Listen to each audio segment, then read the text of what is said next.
financial literacy, and the human condition. Welcome to Financial Fitness with the Money Doctor, Dr. Francis Rayam. Welcome to Financial Fitness. I'm Jess Tyler, along with the Money Doctor, Dr. Francis Rayam. Hi. Hey, Jess, how are you this morning? I'm good. This was the dreaded tax week. Oh, it's every year, right? Yeah, it's true. And, you see ads on the TV about identity theft protection and tax identity fraud. And what is that? And I've had calls already this year. I can't believe it, but calls already this year from people who couldn't file their tax return or who got erroneous information asking them for their personal information or their financial information, saying they were from the IRS. So, Well, that's not fun. You would think if you're a scam artist, you might take on somebody other than the IRS. But yeah, that's not a good adversary, I wouldn't think. well, it's not where I would go. Yeah. But if I were a fraudulent person, I guess. But interestingly enough, maybe some of the reason that people are looking at this and creating more and more fraud is that, the IRS used to resolve these cases in about 120 days. But since the pandemic, when fraudsters had nothing to do but sit home and try and get your tax refund from you, guess how long it's taking them now? Just take a stab in the dark. A year. 650 days on average. Wow, it's almost 2 years. 650 days. They're working to get it back to 120 days, but they're just overwhelmed. And what that tells me is people are falling prey to it. Otherwise, they wouldn't be overwhelmed. People would just say, oh, I didn't file that tax return, and that would be it. But in the case of the IRS, it isn't like saying, it's not like calling your bank up and saying, I didn't make that charge, or your credit card company, I didn't make that charge. Okay, that's it. We'll stamp your account and you'll be done. You're not responsible for it. With identity theft, tax fraud, what happens is somebody steals your personal information, your name, your address, and your social security number. And let's face it, it's out there everywhere, right? Yeah. I mean, you can say, I don't want to give up my social security number, but for those of us old enough to remember when it was on our driver's license, we know it's everywhere. So they get your information and they file a tax refund, a tax report. Well, why wouldn't they file your taxes? They're asking for a refund. How are they setting this up, though? They're setting it up where it goes to where the refund would go to their account? Yes.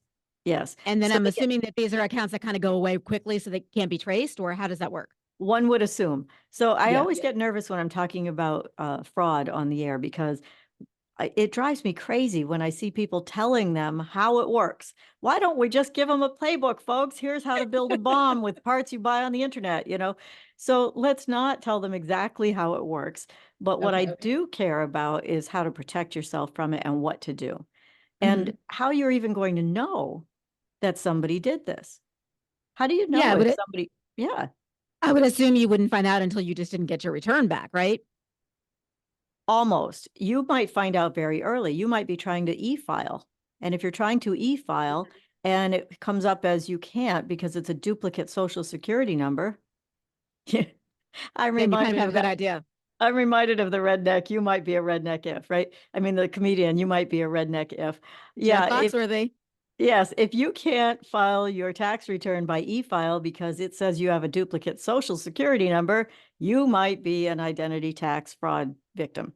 You might have gotten a letter from the IRS that said that they're wondering if they've got a return in and they're wondering if it's really you that filed it because there's something that seems suspicious about it.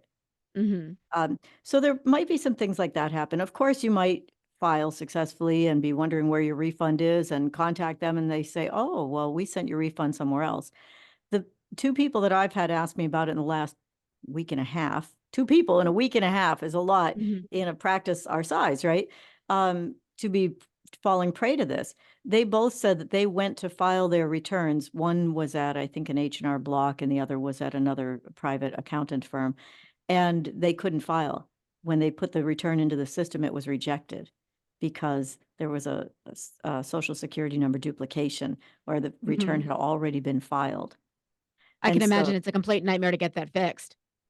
It is a complete nightmare, I think. There's what will happen is the IRS will ask you to fill out a form 14039 or 14039B, because they all have lovely numbers like that. And that's tagging your account as an identity theft victim, right? It says, here's my affidavit. It's an affidavit. It says, here's my affidavit that I did not file that fraudulent return that you have in your hands. Please fix this.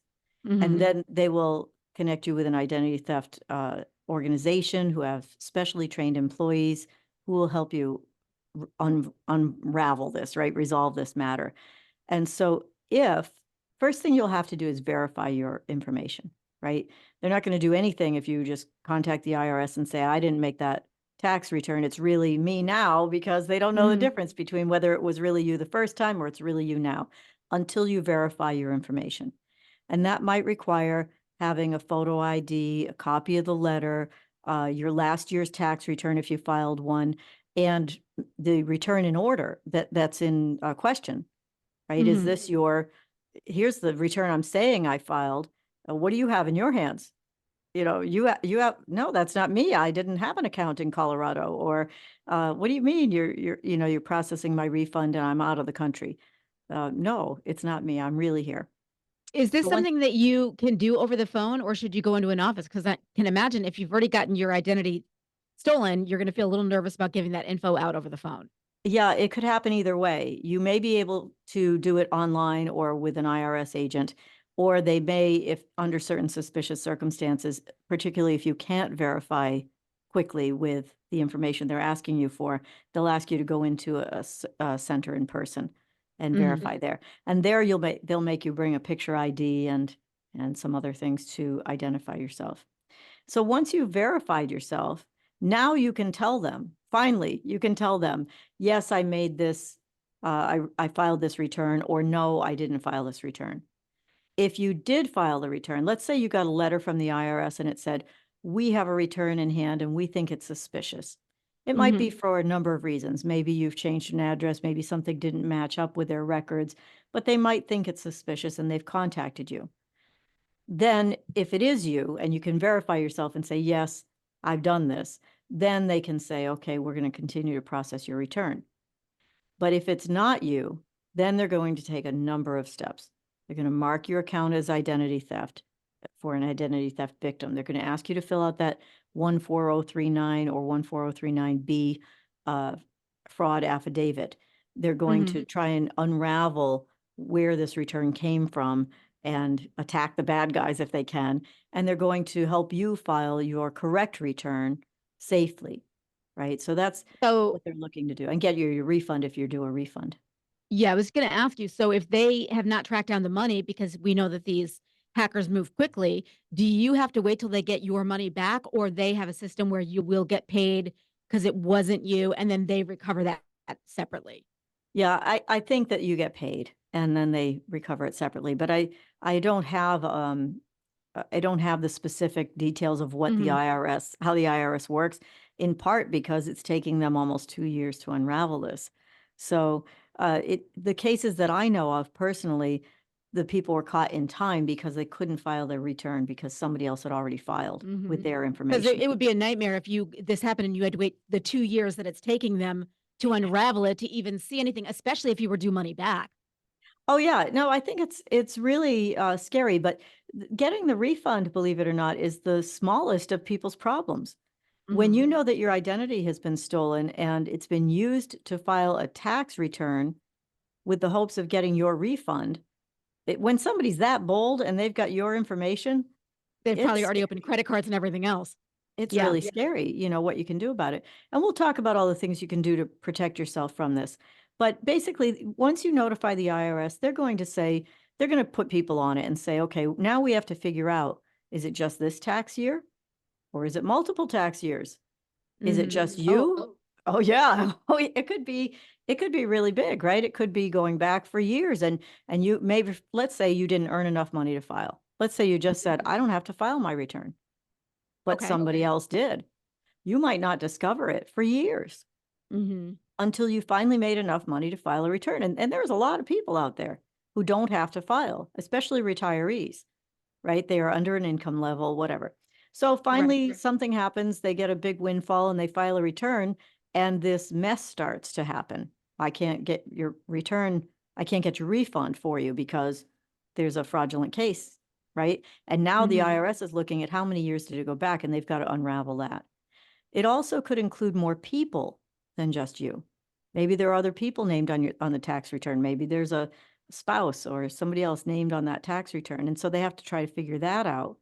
And is that person real or not?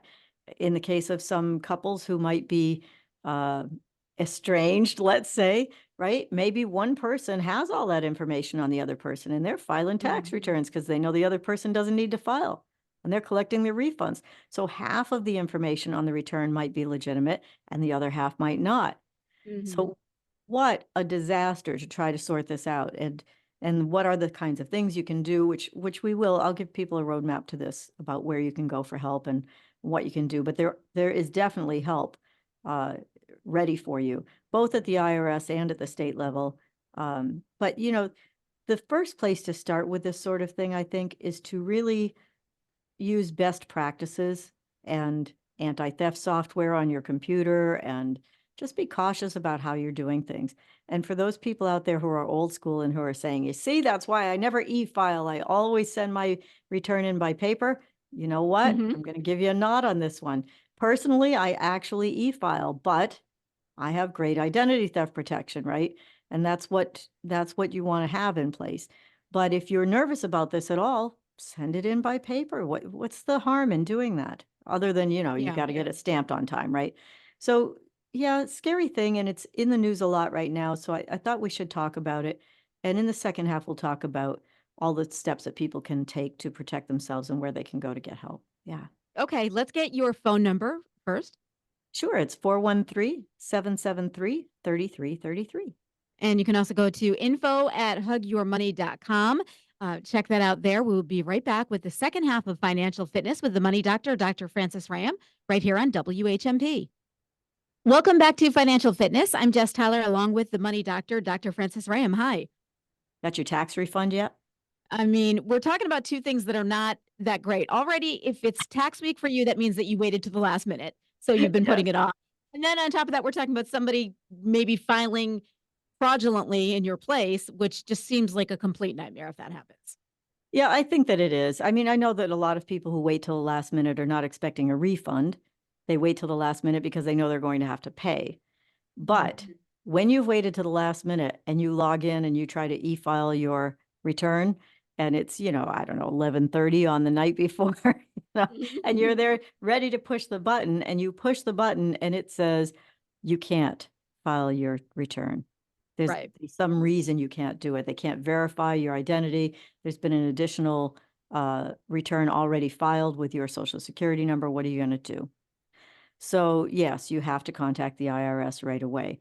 But once you file that form that we talked about, that affidavit that says, I didn't file this return, this 14039 form or 14039B, what do? It's going to take 650 days on average for the IRS to sort this out now. Used to be 120 days. Pandemic put us there.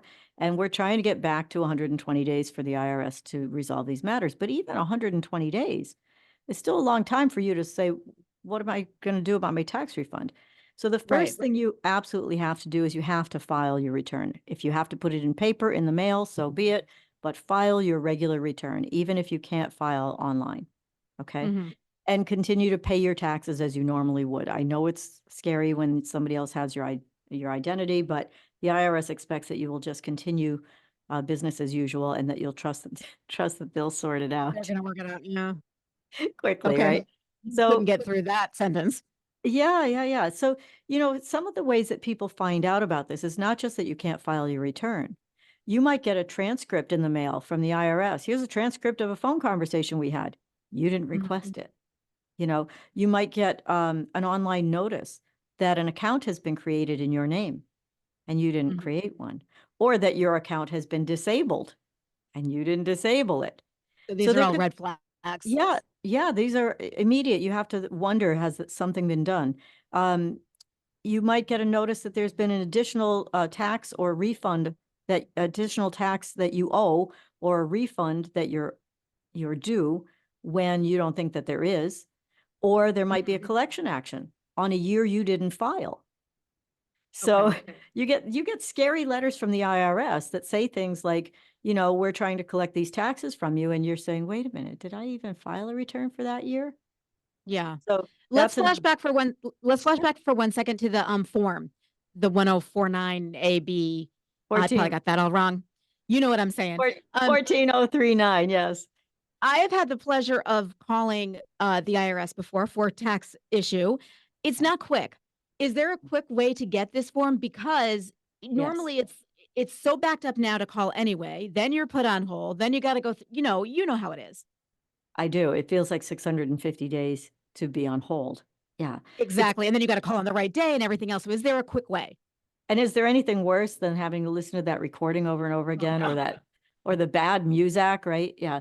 So The worst yes. is when you get partway through the thing and then you get disconnected somehow and you have to Oh start my gosh. again. It's so common, and you wait and you, Mhm. you wait like an hour and then click, Yeah.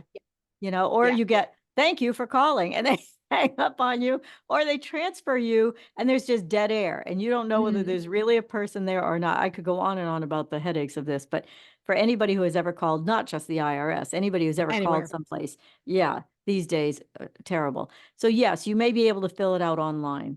We hope. Okay. Now that So can if you get go, like, say difficult. you Google, like, I mean, what would you Google to get that form? Just like I a go to false IRS tax return? Go to irs.gov and type in Okay. fraud. You'll get, Fraud. yeah, you'll get it. Tax ID fraud would do it, and you'll get that form. Okay. 14039. Maybe we just save somebody an hour on hold. So I feel good about that. Oh my gosh, I hope so. Yeah, thank you very much for mentioning that. Absolutely.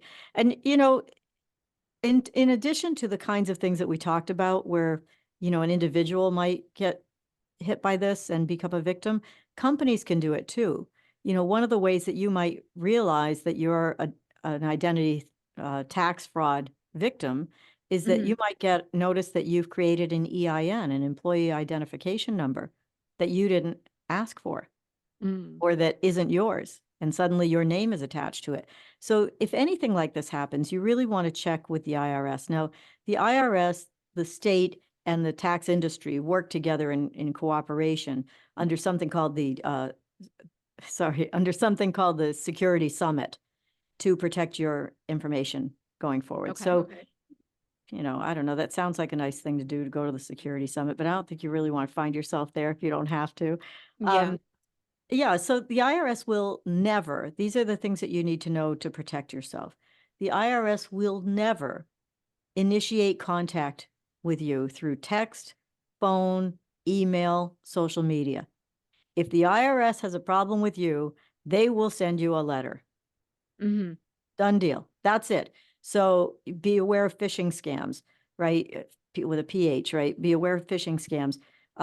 Oh, the other thing they won't do that is really, really gets people, and right now I'm hearing, you know, murmurs of this, is they'll get a phone call. People will get a phone call with a Hmm. threat of a lawsuit.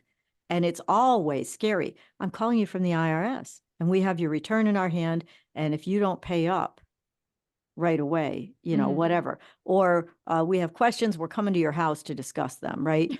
You know, phone calls, right? Oh, you don't want us to come to your house? Well, here's what you can do. Just send the money in to resolve this.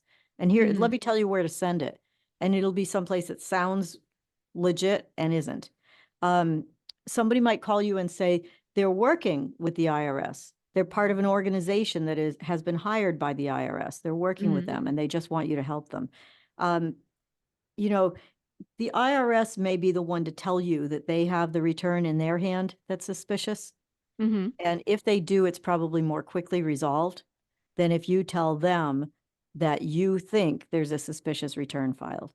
Hmm. Unfortunately, I think a lot of the times it's people that realize, as we've said, that there's a suspicious return that's been filed and what can they do Yeah. about it? Do I you have know a we've talked question? about this before, and we've talked on a previous show about this, but I was wondering if we could just maybe get like a little refresher. Like we're talking about this and specifically having to do with the tax return, but we talk all the time about these fraudsters doing all this stuff. And I just heard a news story recently, and I hear these all the time about AT&T customers getting breached.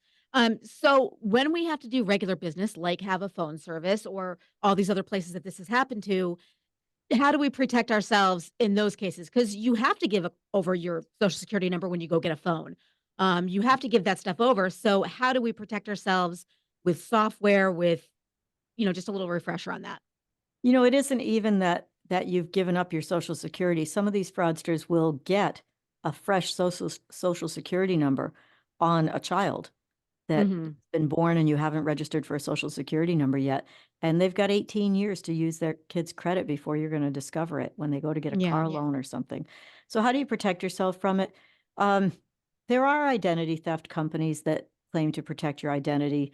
I'm not going to say they can't do it, but what I tell people is the most important part about protecting yourself is putting that, lock on your credit reports so people can't take out loans in your name. That's where it gets Hmm. really ugly. It's one thing to tell the IRS, "Hey, somebody's trying to get my refund." It's another to try to prove that you didn't take out a mortgage when they've got a signature and all your information on their paper. So to Right. do that, I ask people to put a fraud alert on their credit reports or a freeze on their credit reports. You could do either. I recommend a freeze if you think you've been a victim of identity theft. And that just locks down all your credit reports. And you can go to Equifax.com and be able to do it there. TransUnion, Experian, those are the three largest ones. And you can just put a block on your credit report. Now you can unlock that anytime you want. Let's say you want to go buy a car and they need to check your credit. You can just unlock it through your phone or with Hmm. with a phone call, and then they can get your credit report, then you just put the lock back on it again. But that will save you from a lot of headaches. In fact, one of the gentlemen that called me about the identity theft, for tax reasons had not been told to lock down his credit report, and I was like, "Seriously? Hmm. Somebody has filed a whole tax return in your name, and nobody said, maybe you wanna check your credit reports?" So, I'm Yeah. really shocked by that, and the problem is that credit reports take, 45 days before things cycle through, so you may not know. You can pull your credit report right now and it looks great, and 45, 60 days from now, it's got a new loan on it. So Right. check with that. Annualcreditreport.com is the place that I recommend that people go to get their credit reports.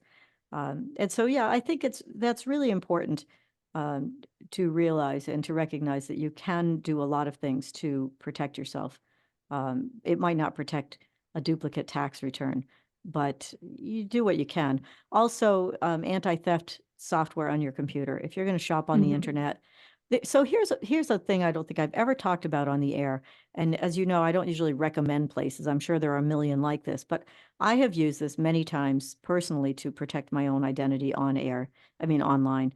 And it's called on email on deck. Now, there's probably a bunch of these, but the way it Okay. works is you go there, you click a couple buttons to say that you're not a robot, and they give you an Hmm. email address. It's a very temporary. It's only going to be alive for about 15 minutes, and you get this email address. And so you can use it when you're shopping somewhere, right? Hey, I'm, 123 at gmail.com, and use it to finish your order. You'll get your receipt at the fake email address, right? Because you'll be able to log right back into wherever it was, in this case, email on deck.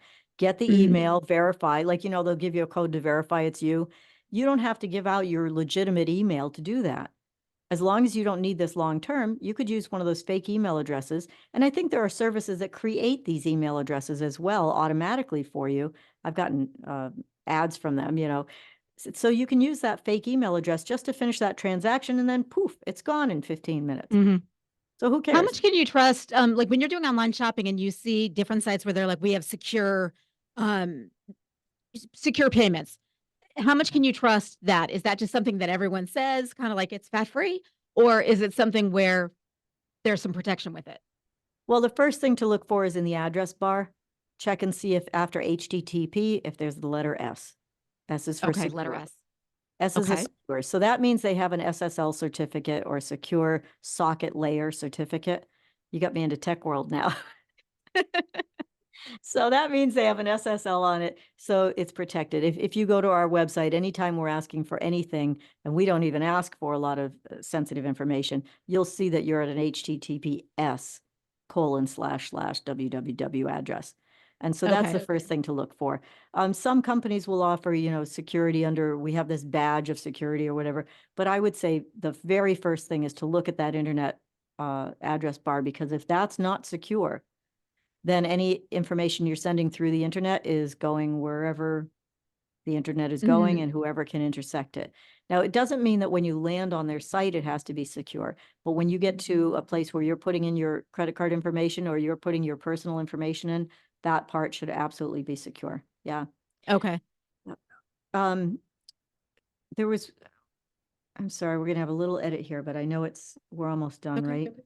Yeah, we're Um, at 26. We're at 25, so like 2 more minutes. Okay. I can edit Um, whatever together. okay. I'll use Jay Dean's trick. Or he goes Jay- click, click, something like that. Chick, chick. Yeah. I do have a question if you need a question. Great. Yeah, a question's good. And then I have one wrap up point. Good. Okay. Another quick question that I had for you. I don't know if this is a question or an observation, but I've seen this and just covering some news stories where family members will take your social security number and use it. And then that's probably a whole other nightmare that you've got to unravel, right? Because it's a family member with the same last name, but Yeah. you didn't give permission. So that's got to be a nightmare as well. Well, I think emotionally that would be the worst, right? I mean, Mhm. it's pretty bad to be violated by a stranger, but to have your return stolen from you by a family member, that's really weird. And I would hazard a guess that a lot of those don't get reported, that people Yeah, I try to recently settle saw a it. story about it was parents that had done it. And when the girl was 18 and went to go get loans, she realized that her parents had wrecked her credit. And I Oh, think that they were man. good people, but they were financially sloppy and used that to kind of get by. And then they don't realize the damage that does to her starting out. Oh my gosh, that's a creepy one. I Yeah. would have, yeah, yeah, that's really terrible. Well, I would say that, the thing that you need to remember about unraveling this sort of thing is you could follow the IRS model, for instance. Once they get this resolved, then they tag your account as an identity theft victim. They put stronger security on things. Yes, you might have to file a paper return if you've not already filed your return. Yes, you Mhm. might have to go into an office in person to prove it's you. But you know what? After they get this done, they'll process your return normally. You'll get your refund normally. And after all, this is for your protection. So Yeah. if it's a little bit of an inconvenience, so be it. I mean, this probably the strongest thing that they do after they have figured out that you've been a victim of fraud is that in certain cases, certain identity theft victims will have to get a new annual 6-digit PIN in order to file. And the IRS will give Okay. it to you every year. So they're protecting you. Every year the pin is different. That's So another they're, pin I've got to remember. yeah, it's another pin. They're terrible, all these things, but they are there for your protection. And, Yeah. it is scary. I know there are people who say, I don't want a smartphone. I don't want to be on the internet. This is why this is a big headache. You know what? They're right. It is, but Mhm. it's a choice. And most of us don't really have the choice. Most of us are forced into, hey, if you aren't here, particularly those of us in business, if you aren't on the internet, if you don't have a website, if you don't do business digitally, you are going to be very limited, very limited. Yeah. Yeah. There's My so many hat things is, you have to do online now. my hat's off to the small restaurants who still remain cash positive or cash only, you know, Yeah. and and they have their own problems too. But yeah, this is a bad one because it really makes a mess of your tax situation. And so I hope that this information is helpful to somebody. There are lots of things you can do to protect yourself, but there's a great list of them at irs.gov. Which I Mhm. would say it's a short read, but they've really got some concise things there with active links. You could just click on a link and read more about how to protect yourself. Yeah, for Okay, sure. perfect. Let's get your phone number if anybody has any questions or they have a tax problem. Oh, dear. I'm so kind. Sympathy to you first. And yes, we would help you sort it out. They can reach us at 413-773-3333. Or go to info@hugyourmoney.com. Thank you so much. Thank you, Jess. We'll be back next week with another edition of Financial Fitness with the Money Doctor, Dr. Francis Ram, right here on WHMP.